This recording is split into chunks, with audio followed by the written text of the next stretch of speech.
ഹുനൈൻ യുദ്ധത്തിലേക്ക് പുറപ്പെട്ടു. അങ്ങനെ അവർ ഹുനൈനിലേക്ക് പോകുന്നത് മുശ്രിക്കുകളുടെ ഒരു മരത്തിന്റെ ചുവട്ടിൽ കൂടിയാണ്. അഥവാ ഒരു മരമുണ്ടായിരുന്നു. ആ മരത്തിൽ മുശ്രിക്കുകൾ വാള് തൂക്കിയിടും.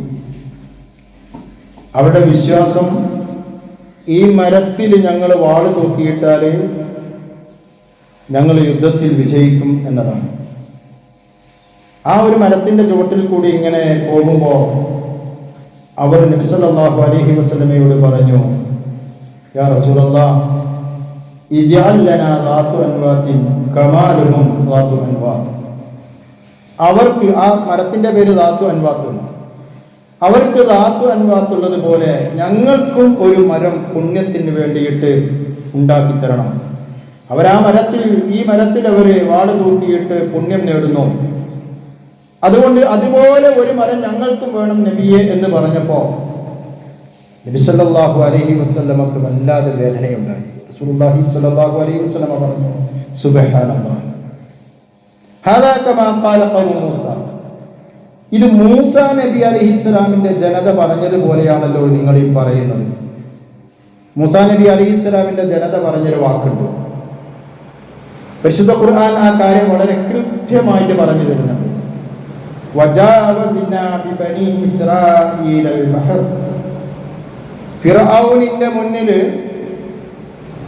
ഏക വിശ്വാസം ദൃഢമായി വിശ്വസിച്ചിട്ട് അതിന്റെ പേരിൽ എന്ത് ക്രൂരത ഫിർഔൻ ചെയ്താലും ഞങ്ങൾ അതിൽ നിന്ന് പിന്മാറാൻ തയ്യാറല്ല എന്ന് ഉറച്ച് വിശ്വസിച്ച് മൂസാ നബി അലൈഹിസ്സലാമിന്റെ കൂടെ നാട് വിട്ട ആ ജനത, നമുക്കറിയാമല്ലോ,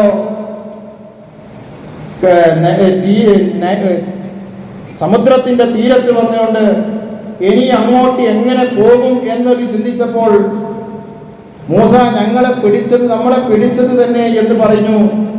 അല്ലാഹു തആല നമുക്കൊരു വഴി കാണിച്ചു തരുമെന്ന് മൂസാ നബി അലൈഹിസ്സലാം പറയുകയും മൂസാ നബി അലൈഹിസ്സലാം സമുദ്രത്തിൽ അടിച്ചു. രണ്ട് ഭാഗത്ത് വെള്ളം മാറി നിന്നു. നേരിട്ട് അതിൽ കൂടി അവർ കടന്നു പോകുന്നു. ഫിർഔൻ അതിൽ മുങ്ങി നശിക്കുന്ന നേരിട്ട് ലൈവായി കണ്ടൊരു ജനത. ആ ജന അത്രയും ഈമാനികമായ ആവേശമുള്ള ജനത.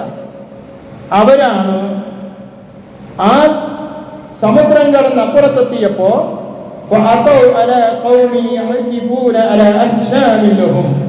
അവരെത്തിപ്പെട്ടത് ഒരു വിഗ്രഹത്തിന്റെ മുന്നിൽ തപസ്സിരിക്കുന്ന ഒരു ജനതയുടെ നാട്ടിലാണ് അവരെത്തിപ്പെട്ടത്. ഖുർആൻ അങ്ങനെ പറയുന്നത്. അപ്പൊ അവരുടെ ആ ആരാധന രീതികള്, ആ തപസ്സിരിക്കുന്ന രീതികൾ കണ്ടപ്പോ അവർക്ക് തോന്നി ഞങ്ങൾക്കും പറ്റും, ഇങ്ങനെയൊക്കെ അല്ലെങ്കിലും അങ്ങനെയൊക്കെ ചില കാര്യങ്ങൾ ഞങ്ങൾക്കും പറ്റുമെന്നുള്ളതായിരിക്കുന്ന ധാരണ. അവര് പറഞ്ഞു, യാ മൂസ, മൂസ ഇജ്അൽ ലനാ ഇലാഹൻ കമാ ലഹും ആലിഹ. അവർക്ക് ഇലാഹുള്ളത് പോലെ ഞങ്ങൾക്കും ഒരു ഇലാഹിനെ ഉണ്ടാക്കി തരണം. കൃത്യമായ 100% തൗഹീദിൽ വിശ്വസിച്ച ആൾക്കാരാണ് പറയുന്നത്, അവർക്കുള്ളതുപോലെ ഞങ്ങൾക്കും ഒരു ഇലാഹിനെ ഉണ്ടാക്കി തരണമെന്ന്. ഈ വാക്ക് പോലെയാണല്ലോ ജനങ്ങളെ നിങ്ങൾ പറയുന്നത് എന്ന് നബി സല്ലല്ലാഹു അലൈഹി വസല്ലമ ആ ജനതയുടെ മുഖത്ത് നോക്കിക്കൊണ്ട് പറയുന്നത്.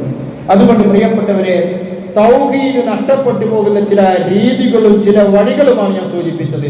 അതുകൊണ്ട് ഇല്ലാത്തതിനൊന്നും പുണ്യം കൽപ്പിക്കാൻ പാടില്ല. പുണ്യമുള്ളതിന് മാത്രമേ പുണ്യമുള്ളൂ. നിങ്ങൾ നോക്ക്, ഹജറുൽ അസ്വദ് കണ്ടവരാണല്ലോ നമ്മുടെ കൂട്ടത്തിൽ പലരും ഉള്ളത്.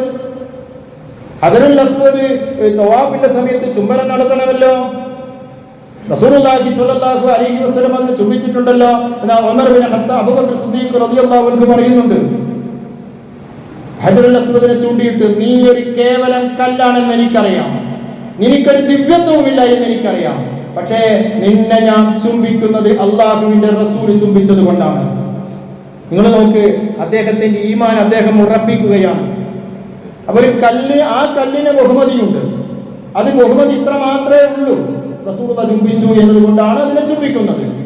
അതിലപ്പുറത്തേക്ക് അതിന് ദിവ്യത്വമില്ല. അതുപോലെ അള്ളാഹുവിന്റെ റസൂല് പുണ്യമുള്ള സാധനത്തിനല്ലാതെ നമ്മൾ പുണ്യം കൽപ്പിക്കാൻ പാടില്ല, അല്ലാത്തത് നമ്മൾ ബർക്കത്ത് കൽപ്പിക്കാൻ പാടില്ല.